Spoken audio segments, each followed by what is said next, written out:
Los Angeles, the city of angels. To the world, it's the glittering capital of entertainment. Bright lights, red carpets, Hollywood dreams. But behind the neon glow of nightclubs and the glamour of the Sunset Strip lies another Los Angeles. A city of shadows where the underworld thrives, where money and blood flow side by side. It was within this hidden Los Angeles that Hermilio Franco, a well-connected nightclub owner, built his empire. Franco was a man of charisma, sharp suits, smooth words, and a knack for moving through different worlds. In the daylight, he was a businessman, known in the entertainment industry for his club promotions and nightlife ventures. But when night fell, Franco dealt with another clientele: gang members, drug distributors, and figures whose very names carried danger. For years, Franco managed to balance these worlds. But balance in the underworld is fragile, and one wrong move can turn friends into enemies.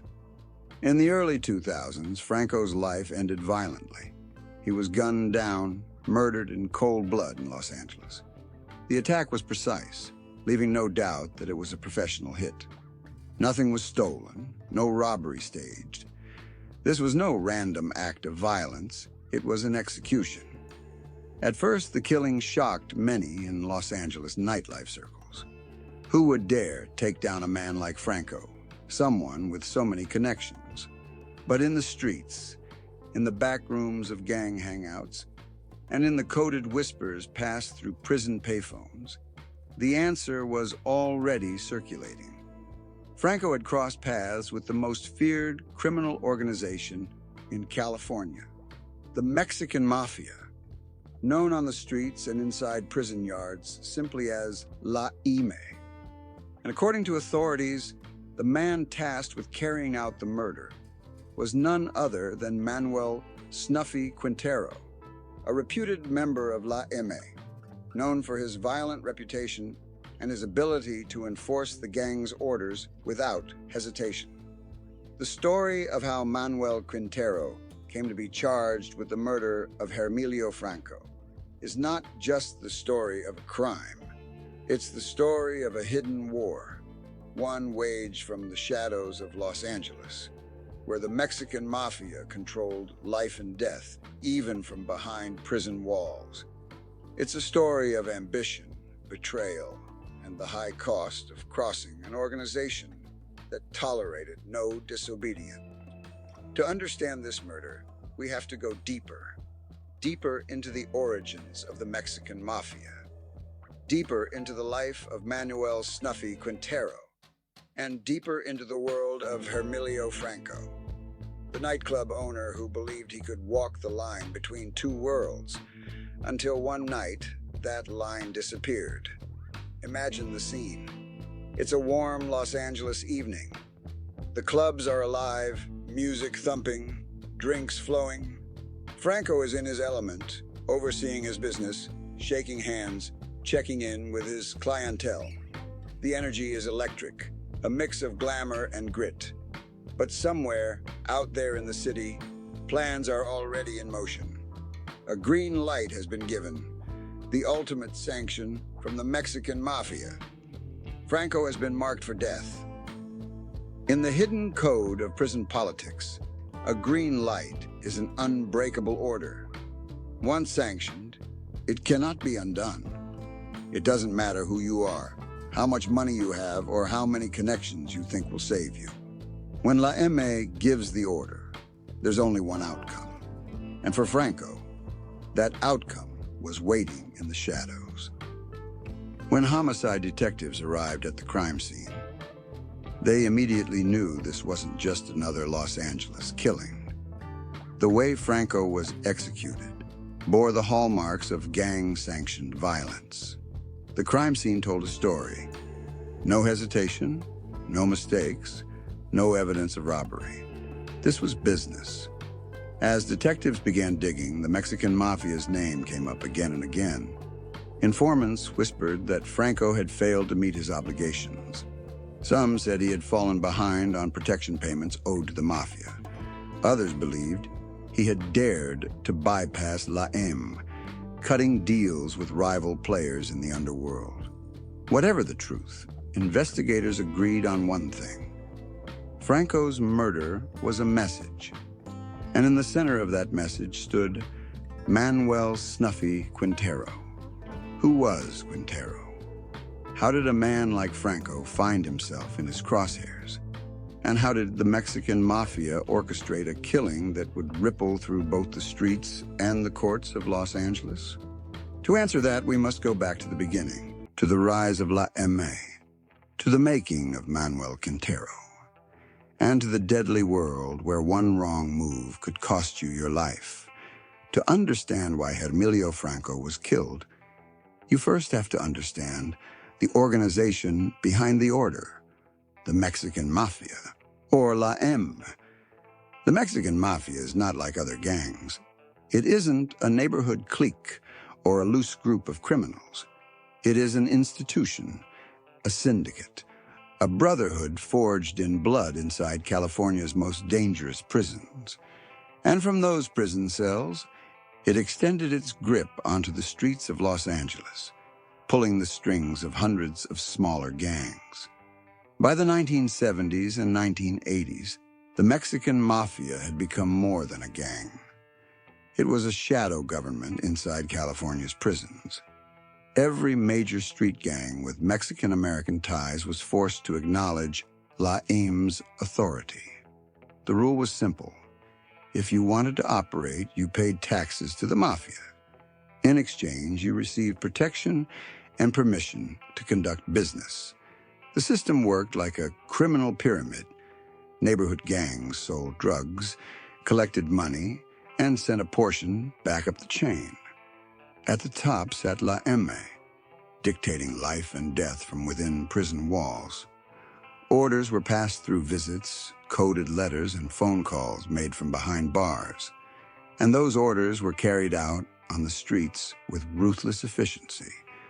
This is the world where Manuel "Snuffy" Quantero came of age. Quantero was not born into wealth or privilege. Like many young men in East Los Angeles, he grew up surrounded by gangs, drugs, and the constant pull of the streets. His nickname, Snuffy, came from his reputation for violence, snuffing out anyone who crossed him or the organization. From a young age, Quantero understood the power of La M. He knew that street gangs could fight over corners and colors, but it was the Mafia that held the true authority. Rising through the ranks required proving loyalty, carrying out orders, and showing a willingness to kill without hesitation.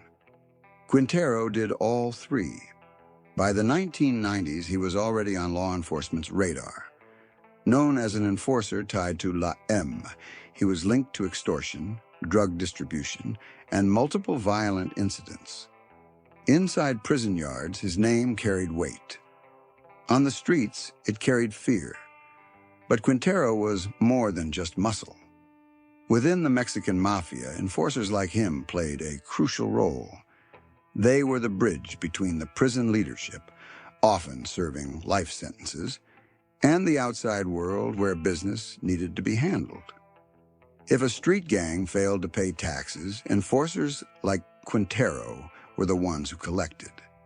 If someone violated Mafia rules, they were the ones who silenced them.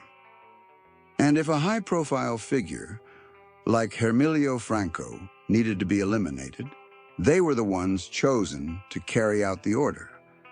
What made Quantero particularly dangerous was his ability to move between two worlds. He understood the coded language of the prison system, but he also had reach in Los Angeles neighborhoods. He could sit in a prison visiting room one day and be on the streets the next, executing an order with precision. By the early 2000s, law enforcement recognized that the Mexican Mafia was not just a prison gang. It was California's most powerful organized crime group. The FBI, DEA, and LAPD all launched task forces targeting La M. But even with wiretaps, informants, and surveillance, dismantling the organization proved nearly impossible. For every member locked away, another rose to take their place. and the Mafia's influence extended far beyond prison gates. Street gangs were intimidated into silence, witnesses refused to testify, and even businessmen found themselves paying tribute just to keep their doors open. This was the environment in which Hermilio Franco operated as a club owner. His venues were profitable, his connections wide-ranging. But in a city where La M taxed everything from street drugs to nightlife profits, no business was outside their reach. Franco may have thought he could maneuver between the legitimate and illegitimate worlds. But Quantero and the Mafia reminded him, and everyone else, that there was no neutral ground. For Manuel "Snuffy" Quantero, Franco's murder was not personal, it was business. It was about sending a message on behalf of the Mafia. Franco's death would remind others in Los Angeles nightlife that the rules applied to everyone, no matter how well-connected or respected they were. To La M, control was absolute. To enforce it, they needed men like Quantero, enforcers who did not hesitate, who understood that carrying out orders was not optional. And so, when the order came down to take out Hermilio Franco, Quantero was the man in the middle, the one tasked with turning words into bloodshed. But who exactly was Hermilio Franco? Why did his path cross fatally with Quantero's? And how did the glamorous world of Los Angeles nightlife collide so violently with the cold reality of prison politics? To answer that, we have to look closer at Franco himself, his ambitions, his double life, and the missteps that placed a target on his back. In Los Angeles, the nightclub business has always been more than just music, drinks, and dance floors. It's about power, reputation, and money. The right club can make a neighborhood boom, turn an unknown promoter into a celebrity, and open doors to circles of influence most people never see. But it can also attract attention, the wrong kind of attention. For Hermilio Franco, the nightclub world was his empire. He wasn't a gangster in the traditional sense. He wasn't running a street crew, tagging walls, or pushing drugs on corners. Instead, Franco cultivated the image of a businessman, someone who knew how to draw a crowd, book talent, and keep the cash registers ringing. To the outside world, he was ambitious, charming, and always moving forward. But beneath the surface, Franco lived in a space where business overlapped with crime. His clubs were places where drug dealers mingled with celebrities, where gang members bought bottles in VIP sections, and where the money flowing through the registers didn't always come from legitimate sources. Franco's venues were magnets for the young and wealthy, but they were also magnets for trouble. Law enforcement reports from the time suggested his clubs were hubs for narcotics distribution. Cocaine and methamphetamine changed hands in bathrooms and parking lots. Street gangs used his clubs as neutral grounds for meetings. And in Los Angeles, any environment that lucrative inevitably drew the attention of the Mexican Mafia. For La M, nightlife businesses like Franco's were more than entertainment. They were taxable enterprises. Just as they extorted street gangs, drug dealers, and vendors, the Mafia also targeted businessmen whose profits brushed against their criminal economy. Franco may have believed that his success insulated him from those demands. But in the logic of La M, no one operated for free. To understand Franco, you have to understand his mindset. He was not reckless, at least not at first. He knew the rules of Los Angeles. He knew about the green lights, the tax system, the brutal efficiency of La M. But he also believed in his own ability to navigate between worlds. He thought he could shake hands with politicians in the daylight and sit across from underworld figures at night. Friends later described him as confident, maybe even arrogant. He liked the thrill of walking that fine line between legitimacy and danger. He saw himself as untouchable, a man who could speak the language of businessmen and criminals alike. But in the underworld, confidence can be mistaken for defiance. And defiance, intentional or not, comes at a cost. By the late 1990s and early 2000s, cracks began to appear in Franco's world. According to investigators, he may have fallen behind on protection payments owed to the Mafia. Others suggested he attempted to negotiate directly with lower-level gangs, bypassing the Mafia's authority. Still others whispered that Franco was trying to expand his reach too aggressively, stepping into territories where La M already had established interests. Whatever the precise misstep, one fact is clear: Franco came under the Mafia's scrutiny, and in their hierarchy, scrutiny often led to sanction. The whispers grew louder. Word spread that Franco had been green-lighted, officially marked for death by La M.A. In the Mafia's code, a green light wasn't a threat, it was a promise. Imagine Franco in those final weeks. He was still running his clubs, still dressing sharply, still playing the part of the confident businessman. But behind the scenes, danger was closing in. Friends noticed changes. He looked over his shoulder more often. He cut conversations short. Some nights he left the club early, as though sensing something was wrong. But once a green light is given, the wheels are already in motion. For Quantero, Franco's fate was already sealed. His role was not to question or debate, it was to execute. Quantero's reputation made him the perfect candidate. He was trusted by La M.A. leadership, feared by rivals, and seasoned enough to know how to carry out a hit cleanly. According to law enforcement sources, Quantero either organized or directly participated in Franco's murder. The details remained murky, partly because witnesses were too afraid to speak. But the pattern was familiar. A nightclub owner who had failed to meet his obligations, a green light from La M.A. leadership, and an enforcer ready to carry it out.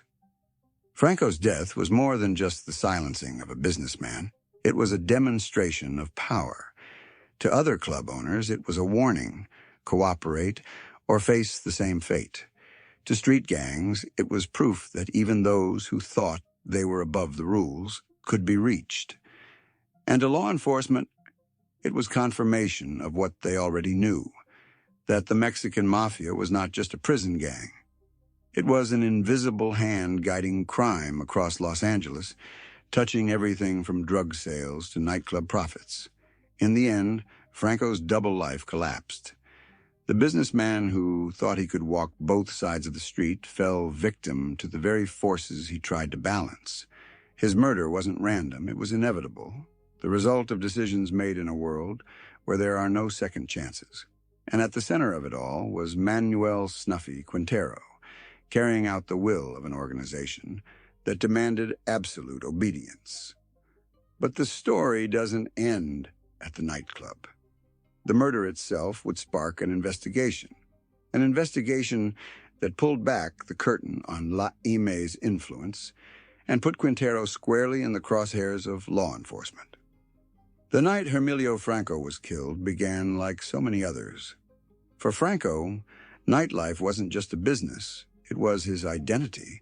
He was often present at his clubs, greeting VIPs, speaking with staff, and keeping an eye on operations. On the surface, it was just another Los Angeles evening: music thumping, crowds gathering, drinks flowing. But behind the neon and noise, unseen forces were closing in. According to law enforcement timelines, the order to kill Franco had been passed down weeks earlier. Somewhere in the coded language of prison calls and street whispers, Franco's name was placed on the list. Once a green light was given, there was no appeal. The machinery of death was already set in motion. In La M's system, hits are rarely random. They are carefully coordinated, with responsibilities divided among trusted associates. There are lookouts, drivers, shooters, and above all, there is the certainty that failure is not an option. To refuse an order is to sign your own death warrant. That night, witnesses described Franco as calm but distracted. He smiled, shook hands, oversaw the floor, but his eyes were restless. Perhaps he sensed danger. Perhaps he knew the green light had been given. But knowing and escaping are two different things. At approximately, gunfire shattered the night. Franco was ambushed, shot multiple times in a manner that left little doubt about intent. This was not a warning. It was not an accident. It was an execution. The crowd panicked. Screams filled the air as patrons dove for cover, spilling drinks and scattering across the floor. When the chaos cleared, Franco lay motionless, his life ended in seconds. Paramedics rushed to the scene, but it was already too late. Hermilio Franco, the ambitious club owner who straddled two worlds, was pronounced dead. For the Los Angeles Police Department, the case immediately stood out. This wasn't the work of an amateur. The precision of the hit, the lack of theft, and the clean getaway all pointed to professional organization. Detectives quickly ruled out robbery. This was business, deadly business. At the crime scene, detectives began searching for clues. Bullet casings were collected. Surveillance footage was reviewed. Witnesses were interviewed, though few were eager to talk. The atmosphere was one of fear. Everyone seemed to know what the detectives suspected. This was the work of the Mexican Mafia.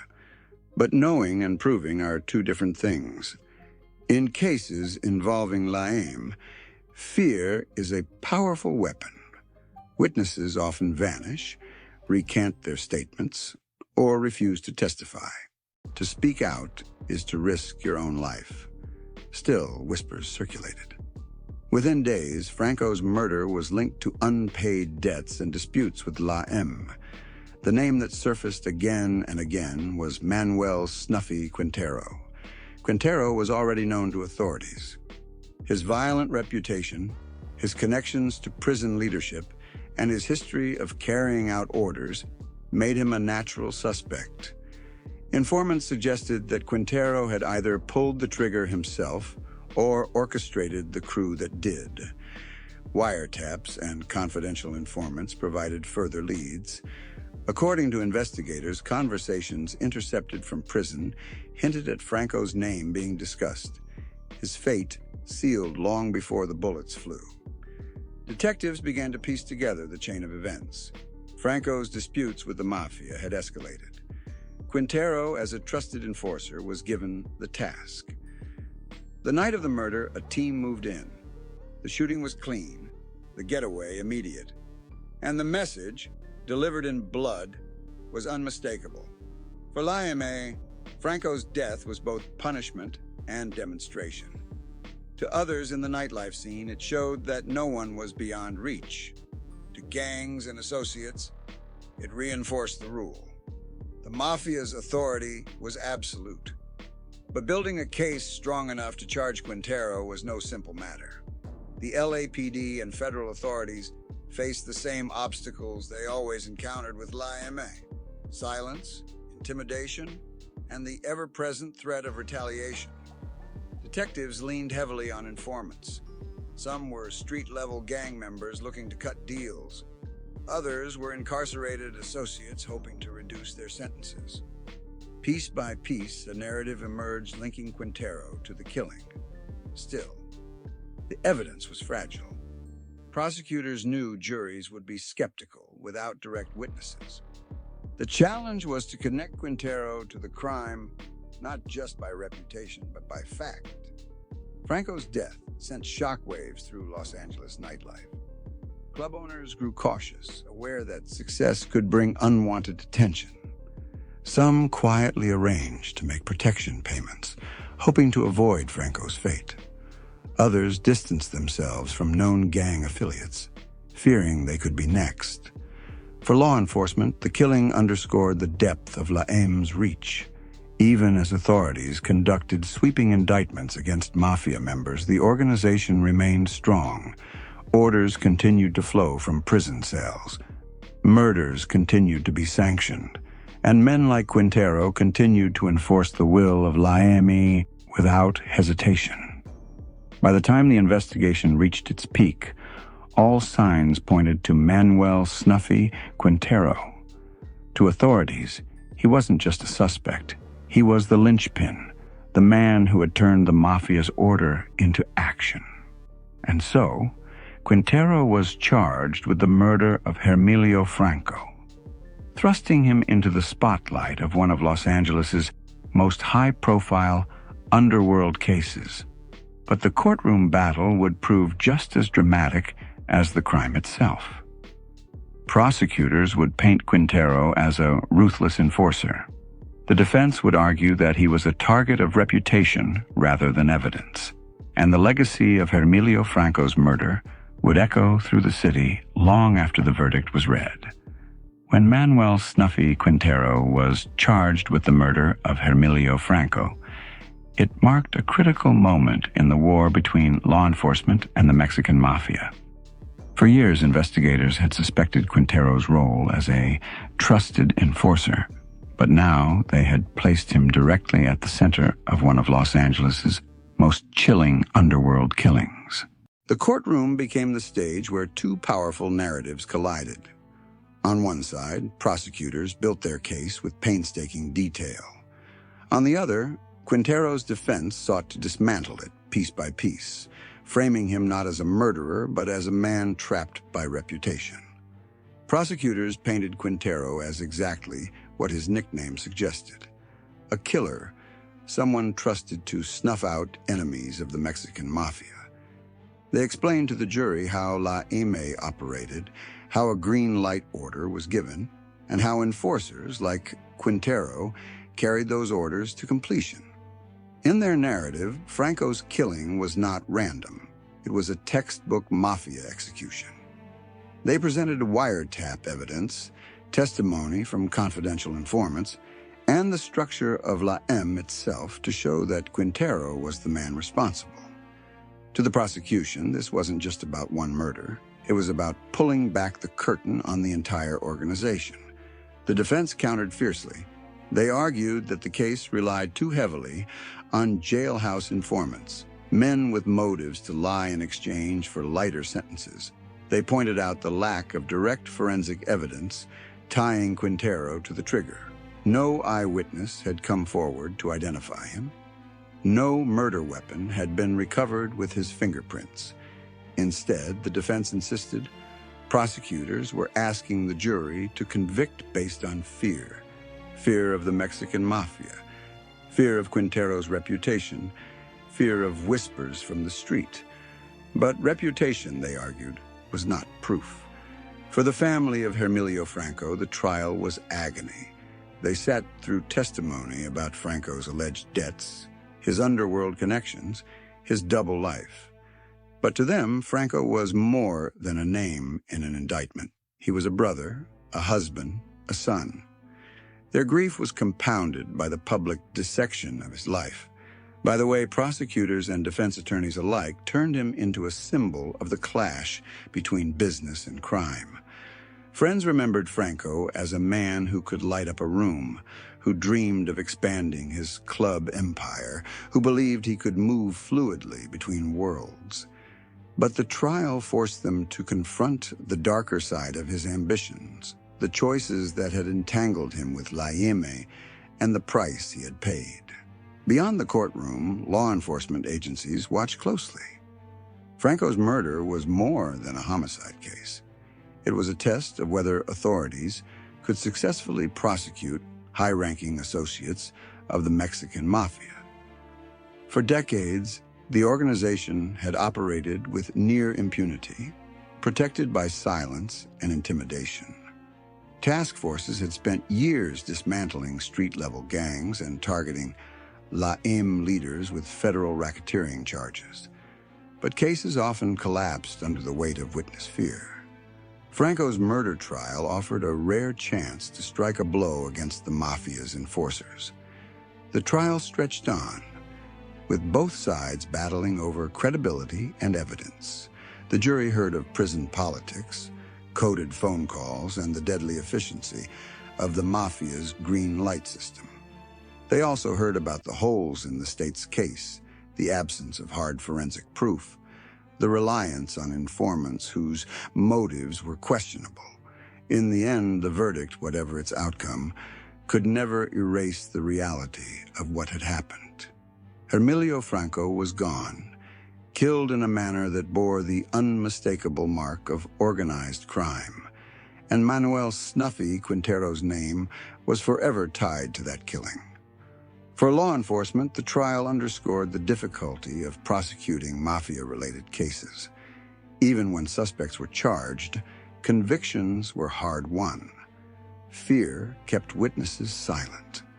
The Mafia's grip on the streets meant that cooperation with police was often a death sentence. For Los Angeles nightlife, Franco's murder left a lasting scar. Other club owners quietly adjusted their operations, wary of attracting the same attention. Some made discreet arrangements to pay taxes to La Aim.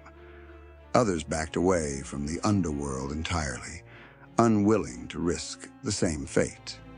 And for the Mexican Mafia itself, the killing of Franco was just one entry in a long ledger of violence. To them, it was business as usual, a reminder of their power, their reach, and their ability to dictate life and death far beyond prison walls.